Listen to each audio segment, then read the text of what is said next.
We're going to start with a seated butterfly pose, feet together, folding over. So oh, by the way, I don't know that I officially did this, but welcome to Yin Yang Yoga. Mostly yin, a little bit of flowy movement for yang. Now, that said, you might want to sit up on the edge of a blanket, or you might want to put a blanket underneath your knees. That's usually the way I roll. And we'll do a butterfly as a forward bend. If you have kind of a tender low back, feel this out by first moving the pelvis forward and then slowly, kind of incrementally, a little bit at a time, letting yourself fold, round the back. If it feels nice, then you can keep going as long as it feels nice. This is about as far as I go. So there's a little bit of space between my forehead and my feet. So I could use a yoga prop or two to create like a little place to rest my forehead if I wanted to. Or you can just let your head hang out, whatever seems like the right answer. The arms can rest in a variety of positions, around the back, around the front, in the lap, over the feet. We're going to take a moment. So this to me feels a little bit like a cave, like you're kind of going inward. And the breath is very present and very, for me anyway, sensitive in the back of the body. So I feel the breath in my lower back, in the kind of expanse across my back when my ribs move, and sometimes even all the way down around the sacrum of the glutes. So you can see where the breath kind of finds you tonight. And we'll stay a while. We'll stay with this pose for about 3 minutes or so. More.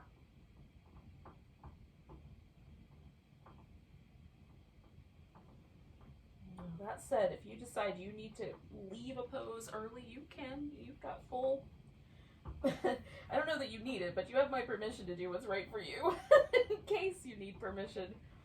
I don't think you do. You can do what's right for you no matter what.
Let's stay for just shy of 1 more minute.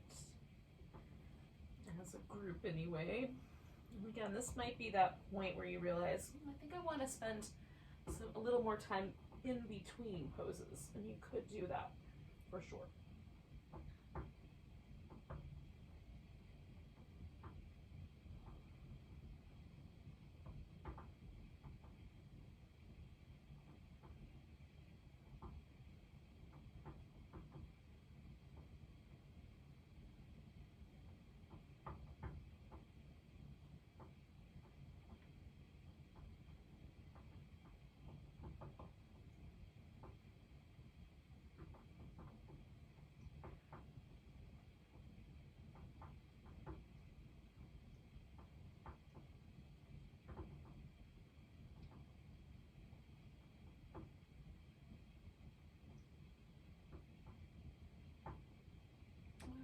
take a breath.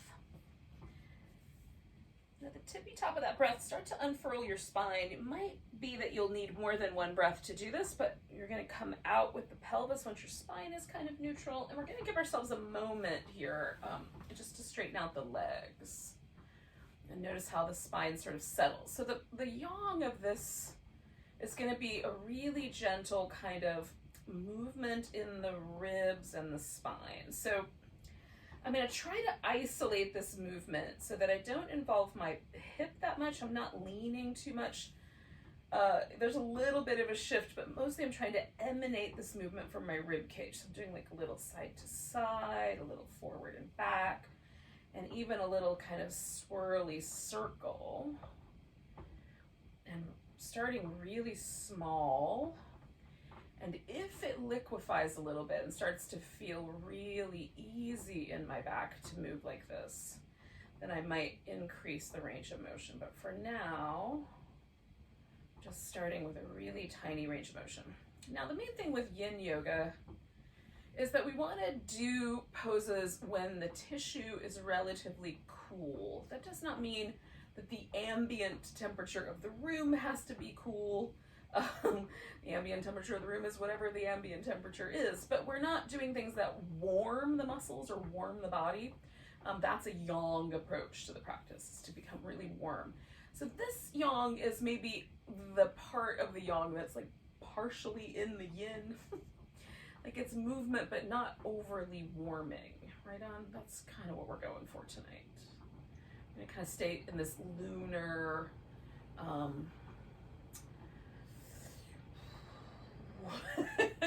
liquidy, yin, feminine space tonight for the practice.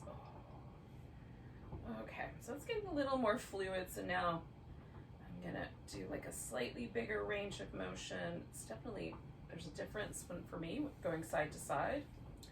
Left side to the right side is a little different.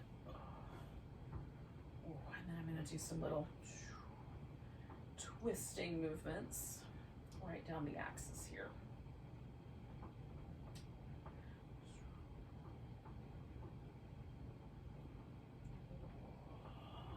All right. Now, we're going to do a little sequence of 3 kind of mostly external hip focus stretches. The one in the middle has the potential to have a little bit more orientation to the kind of inner thigh and groin, but mostly we're going for outer hips.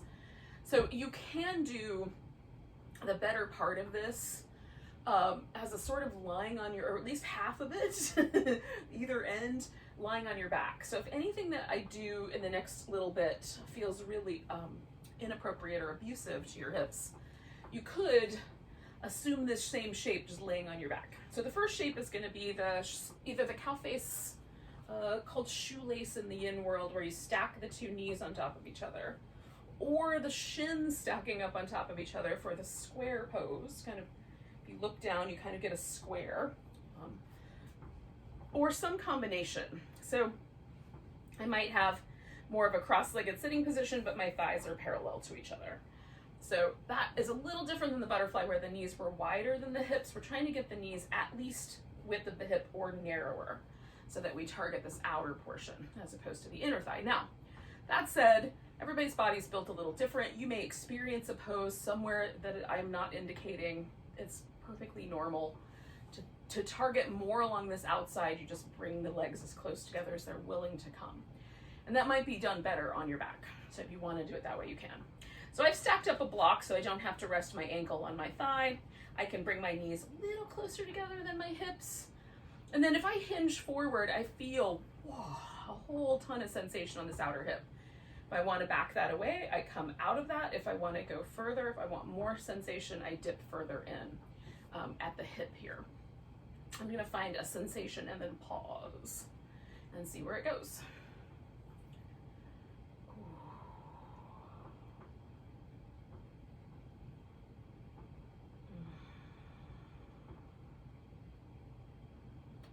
The most important part of the yin is that we then allow the nervous system to really soften, let go, relax. So you might check in with the muscles right around the mouth Is there any sort of hardness or thinness to the lip? Can you make your lips feel really soft, fluffy, almost pouty? Can you let the jaw and the tongue soften to a degree, but there's no tension in the mouth? Can you let the muscles around the eye soften so that the eyes feel kinder, more relaxed, and look out onto the world with a little more compassion?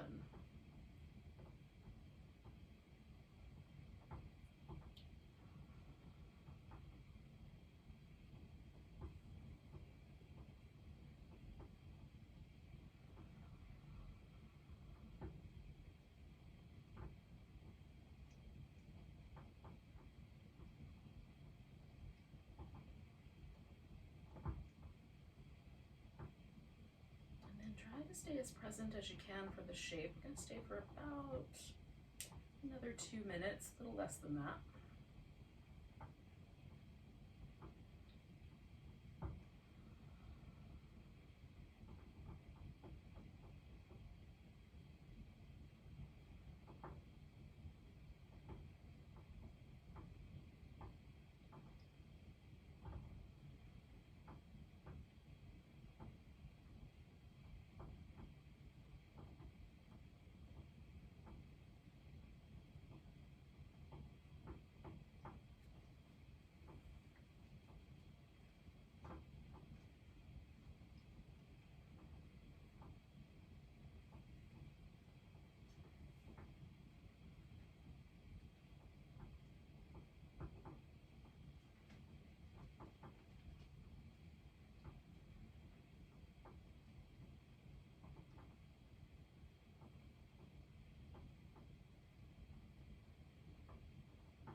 So we're going to take a nice big breath. And again, sort of use the apex of that inhale to sort of bring yourself back up, and then lean back a little bit and unwind that top leg. Now this bottom leg is basically going to stay the same. You might bring the knee out a little bit if your knee was in the center. And then we're going to put the other leg over sort of in the opposite turn. So this is the deer pose, and the theory is that, you know, we kind of look like an animal that's like the little legs are kind of, you know, set off to the side. Deer, horse, whatever animal you want it to be. This thigh, for me, is best if it's kind of 90 degrees away from the one in the front. But for you, it might be better if it's a little more narrow, or it might be better if it's a little further back. Now, we are going to do a swan, which straightens this back leg all the way out. So if you like, you can sort of pause just in an upright position. For me, it helps a little bit sometimes if the torso sort of leans. So I get just the right amount of sensation there in that hip. You can lean a little bit forward, either kind of off to the side where it's a little more side stretchy, or a little more toward the front. So I'm going to do a little bit of this kind of twisting my belly towards this thigh, and then I'm going to hang out. Don't get my elbows exactly even here, so I'm giving myself a couple of little places to settle. I'm noticing kind of a tendency to want to pull away from this hip, so I'm going to settle myself back into it and kind of find, if I can, a nice armrest for it. This is where having bunches of pillows and things helps, because maybe you need a few extra little bits and pieces. You could also prop up on the hands though, if that's better.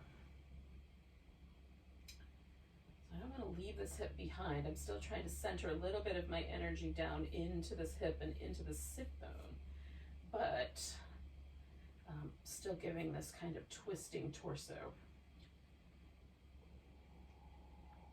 which is interesting. In my little yoga laboratory over here.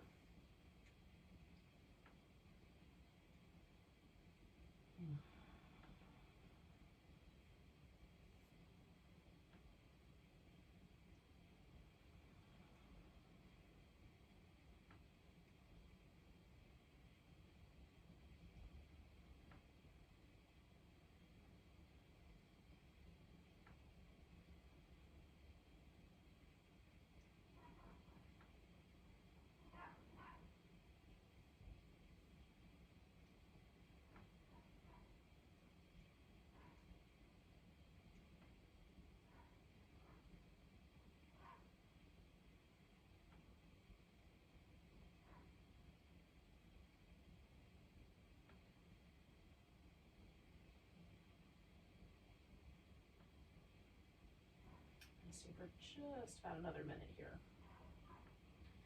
Again, notice if you're able to relax and kind of sink in, or if part of you is trying to sort of pick yourself up out of this pose. And we find that sense of kind of giving into it.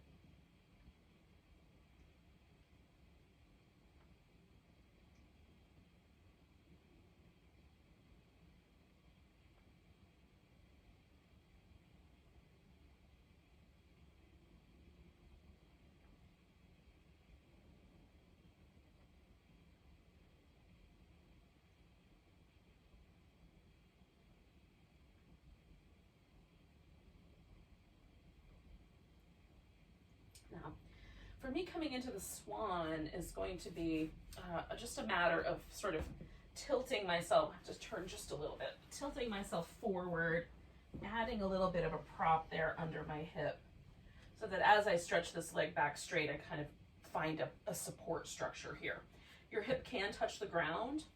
You can prop yourself up. This makes it more of a back bend, so there's that kind of compression in the lower back that you might be interested in. I like it sometimes.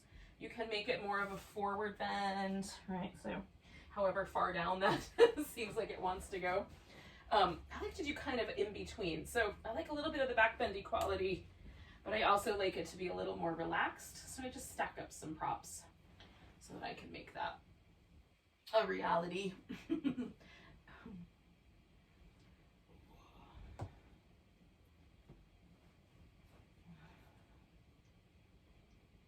Now for me, there's two things that happen with this pose. There is the outer hip phenomenon of my right, like butt cheek, external hip rotator, kind of tucked up under the glute area.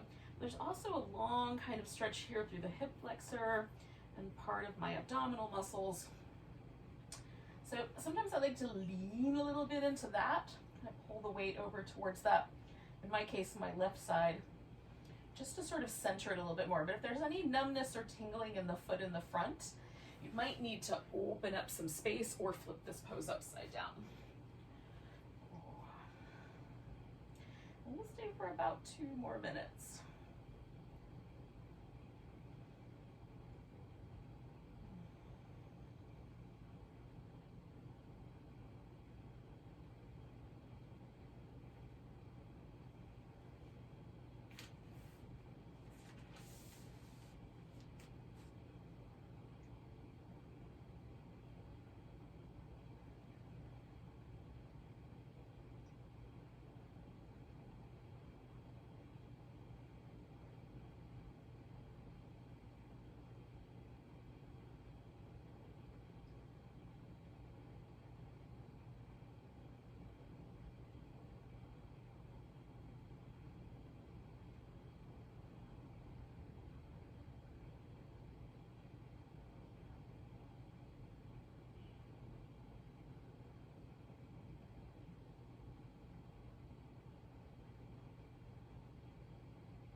Stay for 1 more minute.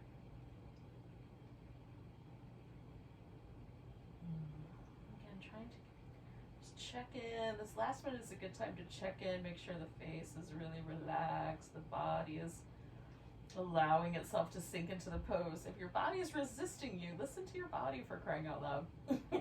It might be appropriate to stop now or change something up.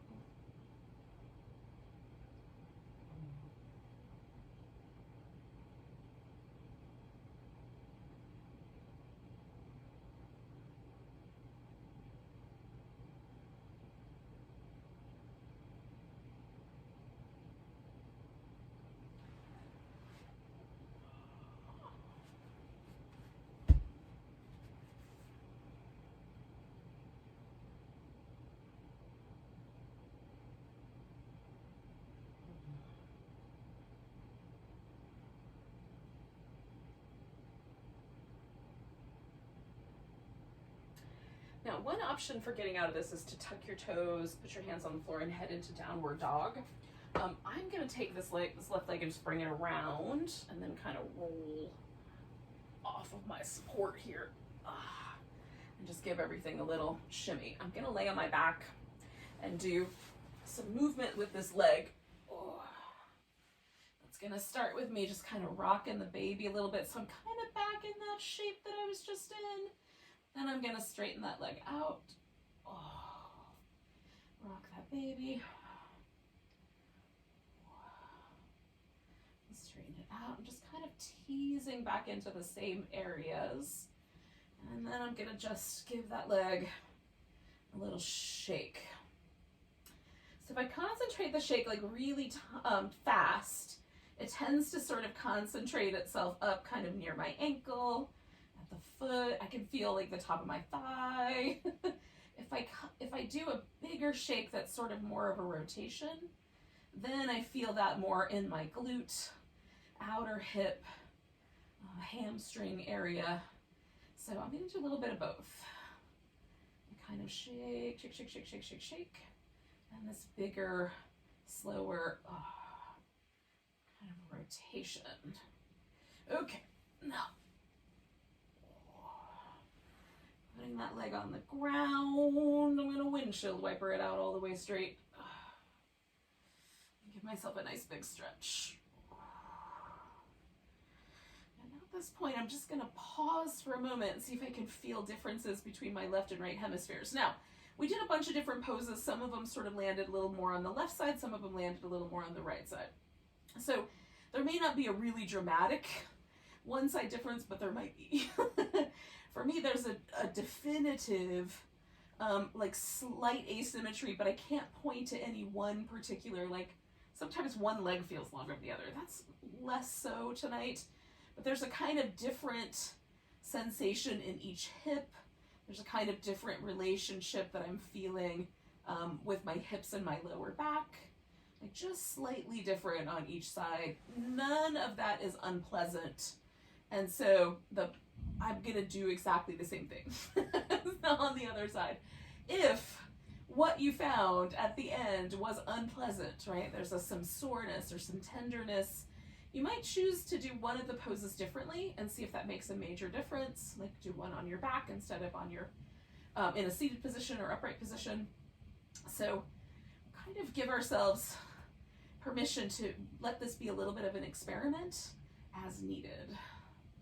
All right, I'm coming back to my seated position in a moment. I think I need 2 more breaths, but you can get there when you're ready.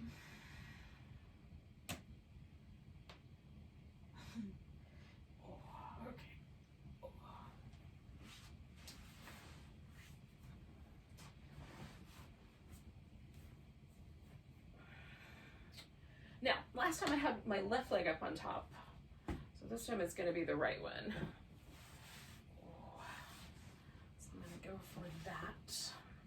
And again, it might be that stacking the bones up is just right, whether the knees are together or the shins are together. Maybe using a different way of arranging your pose is going to work better. Sometimes for me on the right side, I don't even need to lean forward. It's just like bringing the leg into this position and sitting up is enough. As I sort of let that right sit bone get heavy, I'm just monitoring the sensation on this outer hip and then into the knee as well. And I may wind up leaning forward, but not right away. I've already got a little bit of sensation, so I'm going to hang with it. And then I'll let it meander forward as needed. We'll stay for a few more minutes here.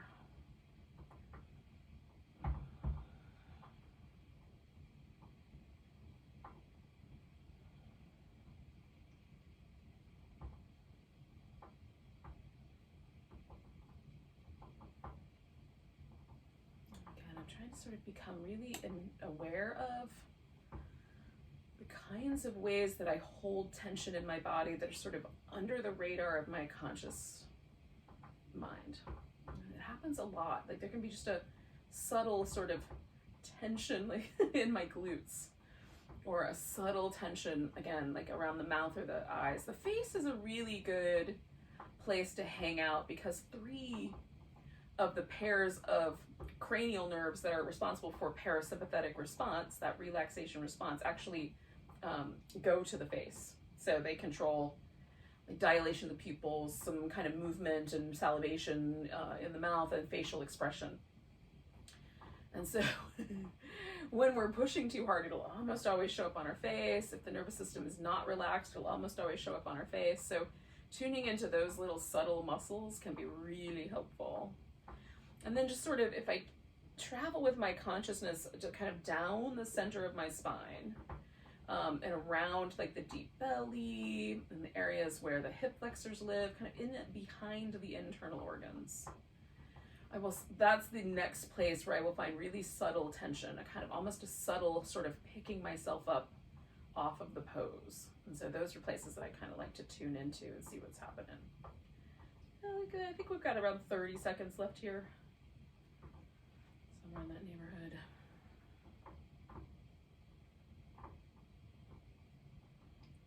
And again, just tuning into these deep ways.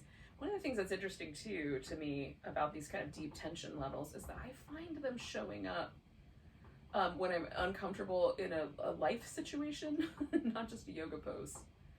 So I can start to pick up on the really subtle clues that my nervous system sends, that maybe the circumstances that I'm experiencing around me are not kosher. And so tuning into those really deep sensations is very helpful. All right, we're going to come out of this guy and we're going to go into the deer. Again, kind of taking your time. I am going to add that little bit of a twistiness to my deer when I get around here. So this, again, each hip for me is very different. And the internal rotation of my right hip does not have the same range of motion as the internal rotation of my left hip. So I'm going to just kind of settle that for a second, try to soften here before I kind of aim myself towards this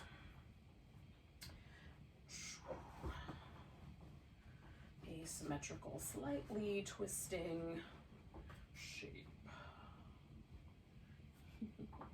Again, I don't want to pull myself out of the hips. I want to try to stay as grounded in toward the hips as I can, just so that I get this, little thing that's happening right here in the groin and in the hip with this internal rotation. Internal rotation is not a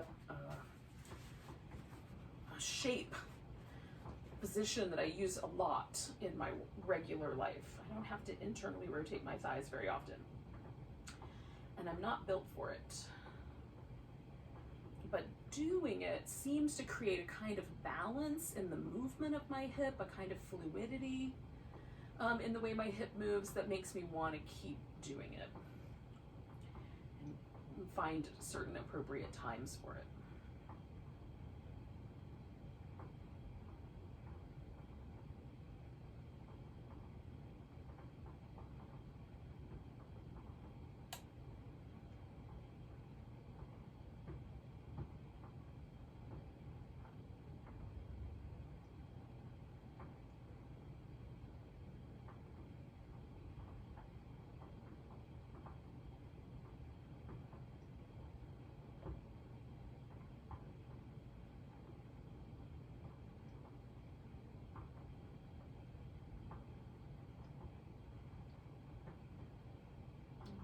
For about another minute or so here.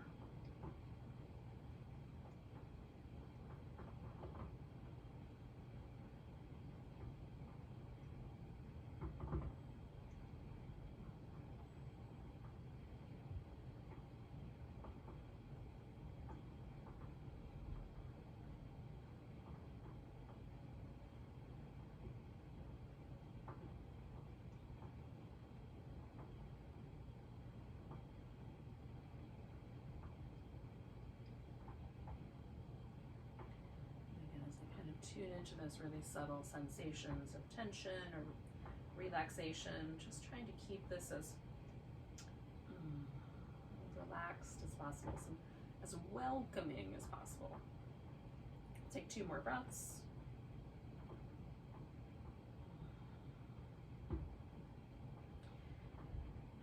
this deer is going to transform into a swan.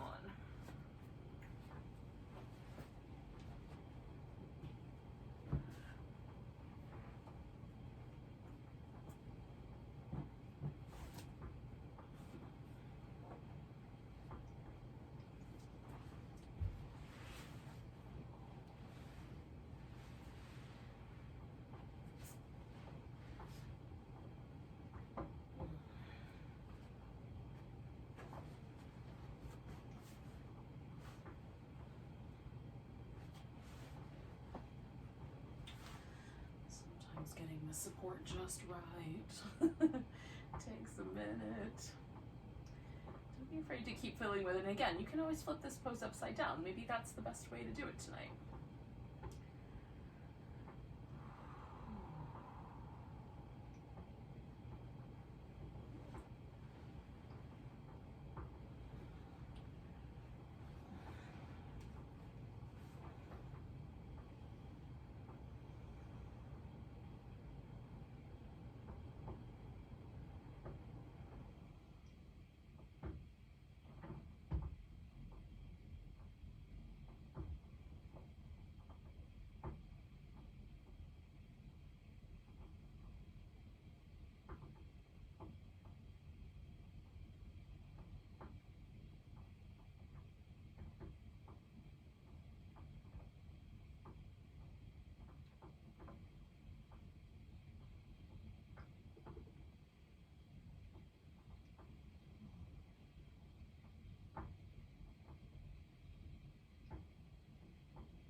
Stay for about 2 more minutes.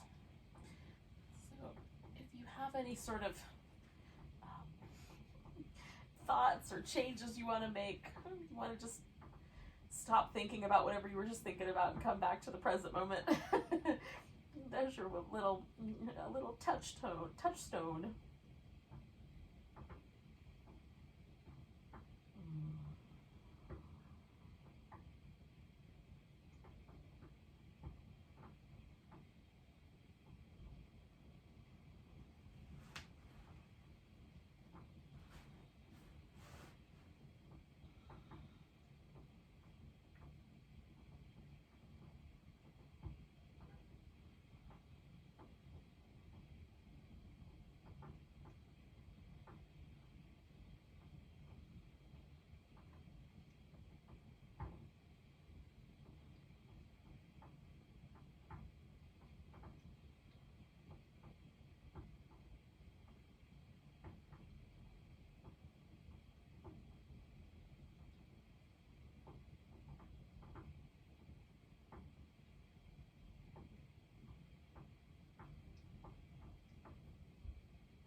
Inside of that last minute, or it could be the point where you want to undo it.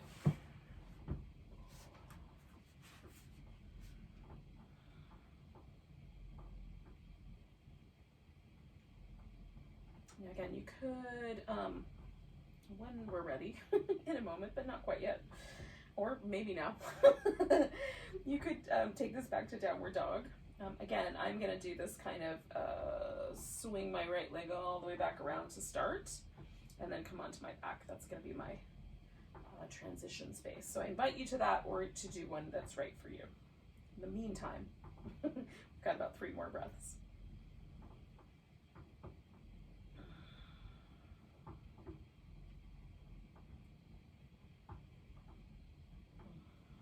All right,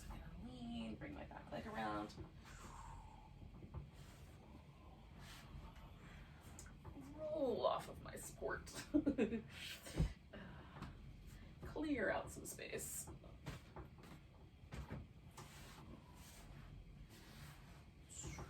And again, I'm going to kind of start with this similar shape, right? If you did this on your back, you could just do this. And then I'm going to hold on to that big toe and straighten that leg out. You don't have to hold the big toe if that's too much.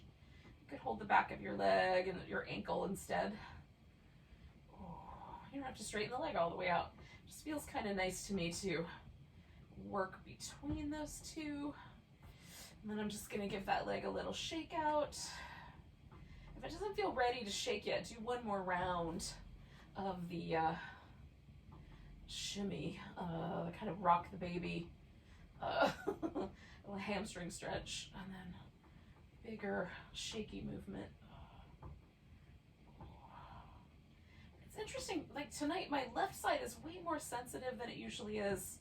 Usually my right side is the sensitive side, but for tonight I'm noticing that my left side is feeling a little more sensitive. So I'm just going to be kind to that for the next, whatever, last little bit of our practice here, the last third. So I'm going to stretch my legs out, and again, just take a moment to check in and see what happened. Is there still a sort of slightly asymmetrical sense? Is there a sense of more symmetry? What's happening? Now from here, I'm basically just going to flip upside down for some cobras. So I'm going to take, again, about 2 more breaths, and then I'm going to do that. But you can flip upside down for cobra whenever you're ready.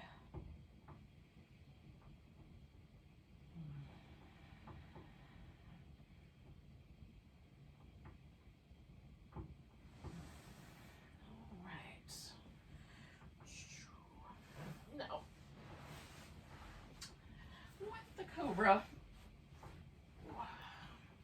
You can have the legs all the way stretched out, and I kind of press the tops of my feet and the tops of my thighs into the floor.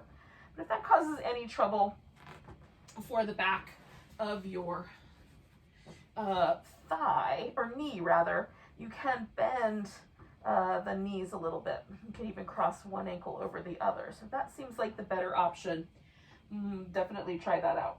Now, I'm going to put my hands up fairly high, kind of lined up with my face. I like the shift of range of motion as I bring my hand down with each round of Cobra. I'll just bring it back, bring it back, bring it back until I can no longer keep my hand on the ground. If your wrist gets it all complicated, you can come up onto the tips of the fingers or onto the fist instead of a flat palm. But with the flat palm, we're going to try to press the palm into the ground. So starting up, for me anyway, up near my face, you could also just pick a position and do every Cobra from the same spot. I'm going to liquefy my upper back here with some circles, some movement.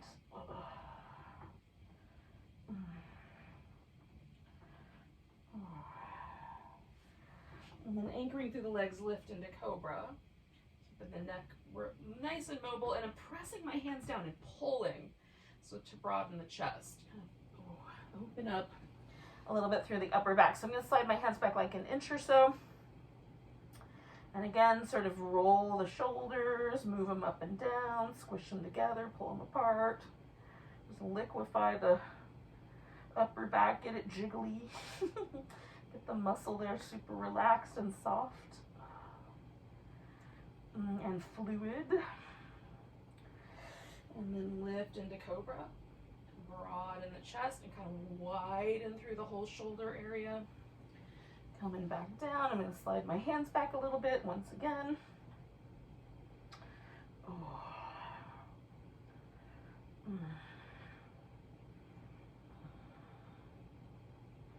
As my hand moves, I find there's a little more restriction sometimes. It's just a little change, a little range of motion change. So lifting, which is why I like to play with it. Broadening the chest and upper back. Coming back down, I'm going to do that again.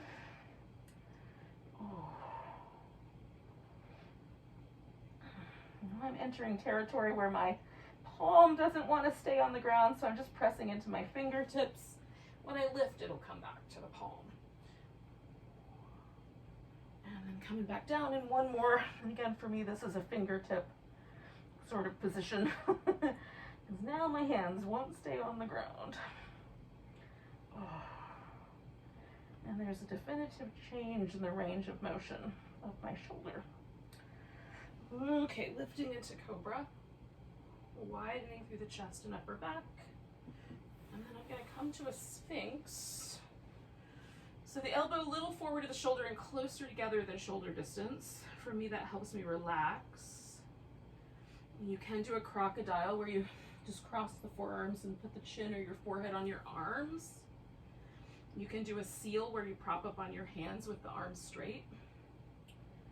Whatever feels right to you. Now I'm going to lengthen through my hip flexors because that is the primary purpose of this pose for me, is to sort of shift the pelvis so that my hip flexor muscles are as long as they can get within reason for my lower spine.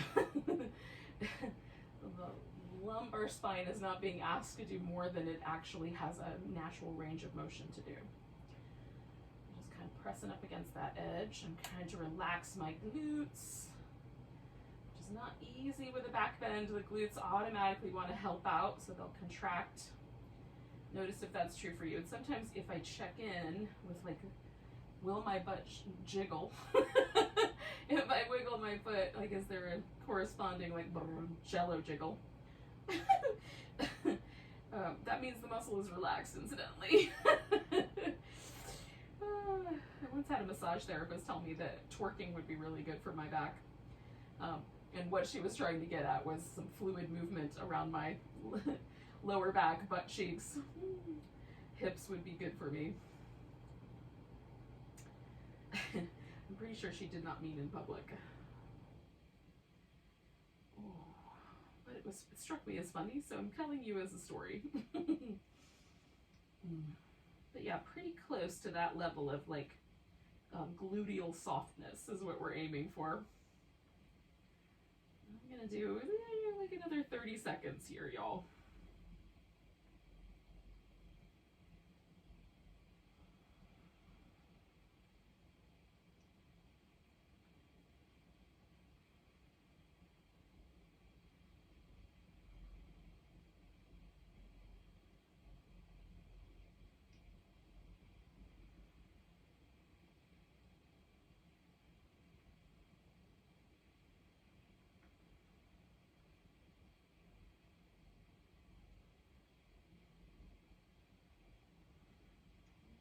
Take a big breath. Ooh, I'm going to come out of this shape, starting with a little crocodile and some windshield wiper legs. And then I'm going to move this back to child's pose for a bit.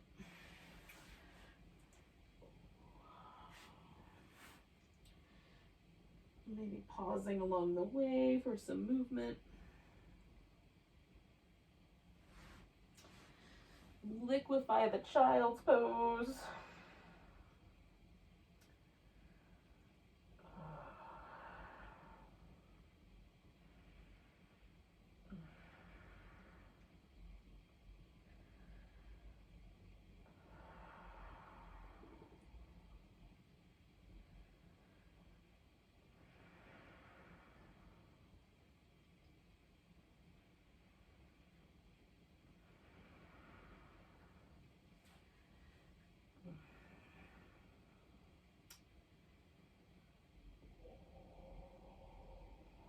Now, I'm going to come up onto all fours and do some movement with my spine, the little cat shape. So I'm going to tuck my pelvis and try to feel like each vertebrae respond to that. And then I'm going to, change the shape. So I'm going to move it that way and see if I can feel sort of a vertebrae by vertebrae movement pattern. So tilt and feel everything kind of change in the opposite direction. Tuck. It's easier for me to do the tilting one and feel a sort of cascade roll up my back to the base of my skull. This one's a little harder, a little tucky under rounded back position. It feels like the middle of my back happens all at once rather than one bone at a time, but I'm trying my best to move as independently of vertebrae as I can. Try to push that into each spot. Again, my goal here, if that's the right word, is to continue to sort of experience and to hone my spine's flexibility. So I want my back to move as fluidly as possible. The spine is designed by nature to move in a lot of different ways. And there should be a kind of almost snake-like quality to it. Now, we're not snakes because we have limbs. I recognize that. But like the center point of our body should almost undulate, right? The ribs are there, but snakes have ribs too. And so we're trying to find that sort of level of fluidity. And if we don't have it now, we're trying to kind of slowly build it. And if we do have it, we're trying to hang on to it, because as we get older, that gets harder. There tends to be a lot more stiffness of muscle and that sort of thing. And one of the things I've noticed that's like a consequence of having to wear bras all my life is that this area of my spine where the bra strap lives tends to be a lot less responsive. That constant restriction has definitely had consequences.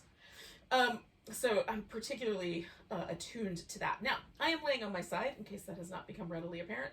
And we're going to do a little bit of this pose that is kind of flippy floppy potentially. But you know, it's a kind of it's a version of the boat pose. So we're going to bring the top leg in. You can just hold on to the inner thigh and then lift and reach through that other leg, or you can grab hold of that big toe with your hand or a strap, and then, or your ankle. I'm going to push up toward the ceiling and lift this leg that's on the bottom. And I'm trying to keep my neck as relaxed as possible. So I sometimes will cup my head over, or my hand over my head, just to remind me to keep my neck muscles relaxed. Because my neck will try to do the job of my core. It loves to be given a job, and my core is happy to delegate.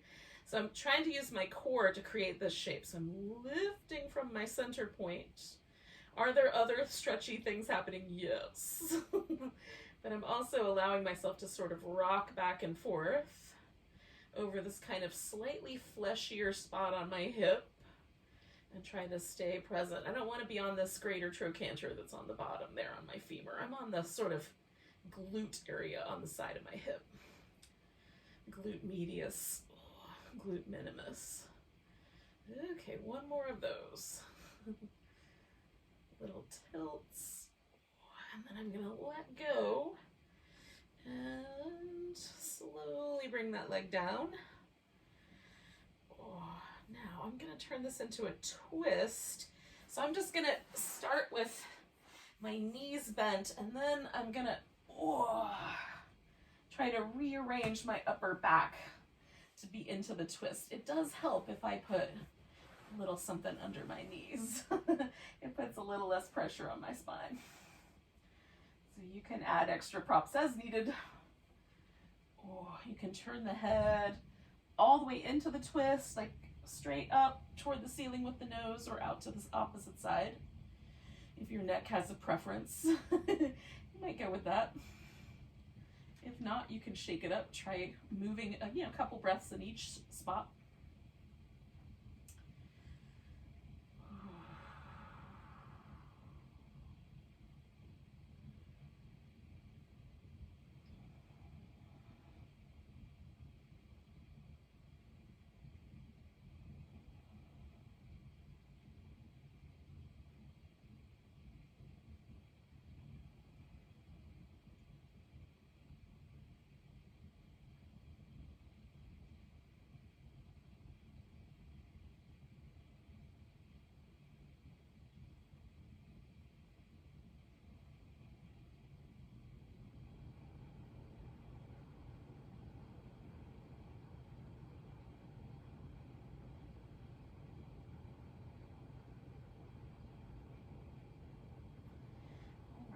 Bring the legs back to the center, and I'm I'm gonna do, oh, I'm gonna wind up a little close to this furniture, but after adjusting, I'm gonna do some little back and forth movements.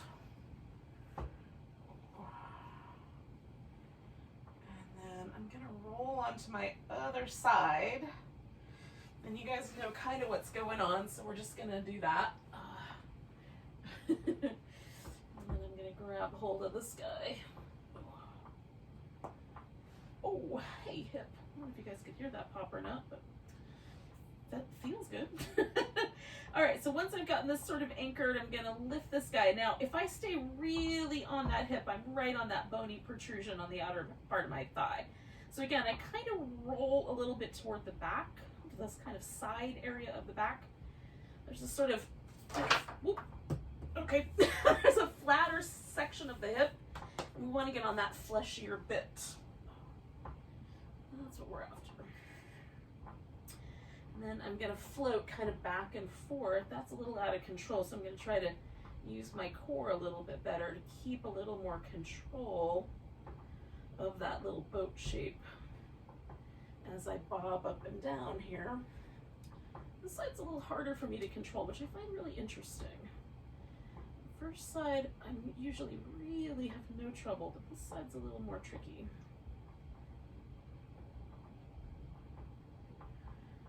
That's just more fun for me, so I'm not mad about it.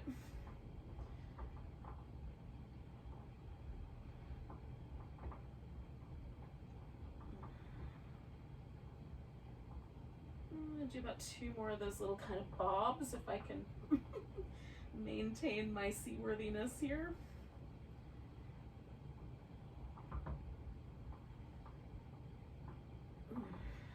And releasing that leg. Again, I'm gonna take my body into a twist by settling the legs and then rotating my upper back around into the twist. And again, it's probably better if I add a little support under the legs, because that will take a little bit of the pressure out of my lower back here.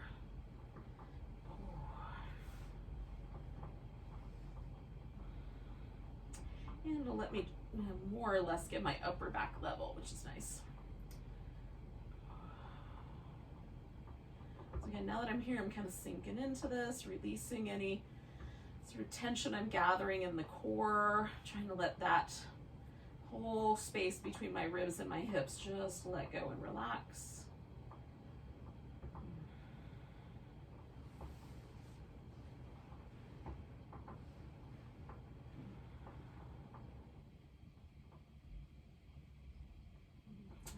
Moving my head through a couple of different neck positions, but you can pick just one.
So I'm going to bring my legs back to the center, and again, I'm going to just do some little windshield wipery fluid movement. We're setting ourselves up for a final relaxation. Now, final relaxation is just that. It is an opportunity to just relax. If it would be helpful, you could put your legs up on a couch or a chair. You can just stretch out. I'm going to use a pillow under my legs. And it's not particularly chilly in my house tonight, but if it is chilly where you are, you might want to cover with a blanket. Okay. So, what I will also say is that, you know, just kind of if you want to add a little bit of ritual to your end of your yoga practice here tonight, there is an opportunity because the moon has shifted into a waning cycle. It still looks full visually, but it's technically waning, and waning moon cycles are great opportunities for us to sort of let go of things that we have been burdened with, or we burden ourselves with. And so you might let yourself just sort of feel like as you're relaxing your muscle, you can also mentally, like if there are little habits or thought patterns or, you know, like stuff other people have put on you, whatever it may be, that you're just ready to completely let go of, dust out, eliminate from your life. You can sort of, as you're relaxing, say, yeah, I let that go, right? I just let that go. I surrender that. I release that. Whatever those things may be. There's also some minor astrological stuff happening in the sky where the south node, the sun, and the north node of the moon, which are, the south node has to do with like old patterns, habits that we know really well, but past lives, if you have a hankering to believe in that. But these are like old stuff. The north node has to do with new stuff, like where we're headed, our future. And they're aligned in the sky with the sun in such a degree that they're right at a point where there's a transition that's meant to happen. They're at 27 degrees and 59 seconds, which means they're almost at a 28 degrees. Numerologically, that means a new cycle is coming. So we're at the end of a cycle and a new cycle is coming. So it's a great time for the next 18 months or so to just clear out old stuff. And there's an implication that we can even let go of old karmic debt and old baggage we don't even consciously come into this life with. So if any of that has meaning to you, you can use that, this opportunity, right, this final sort of softening to sort of jumpstart that process and lean in to the extra battery power provided by the night sky. Oh, but most importantly, surrender. Let go. Let your nervous system completely reset.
Just notice your breath, but don't move yet. Just feel the breath coming and going.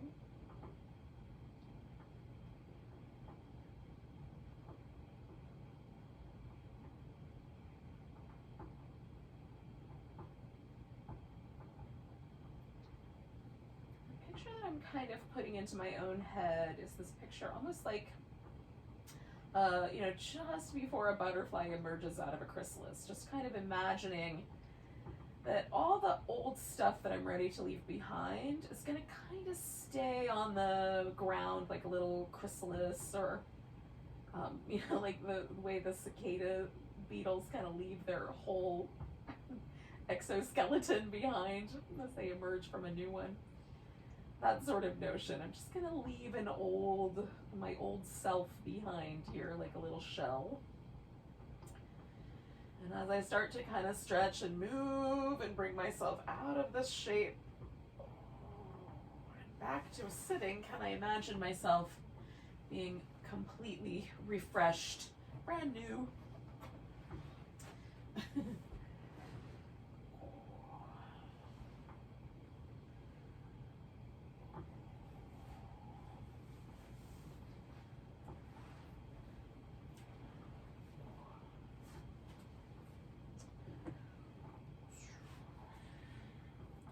Which sort of, you know, it's Shavasana is called corpse pose. Like, there is an implication that every time we come out of it, we come out refreshed and brand new,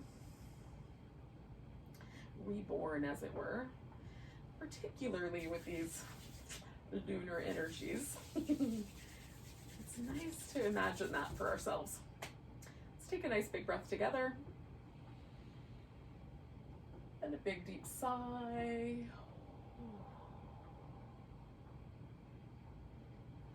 Namaste, yogis.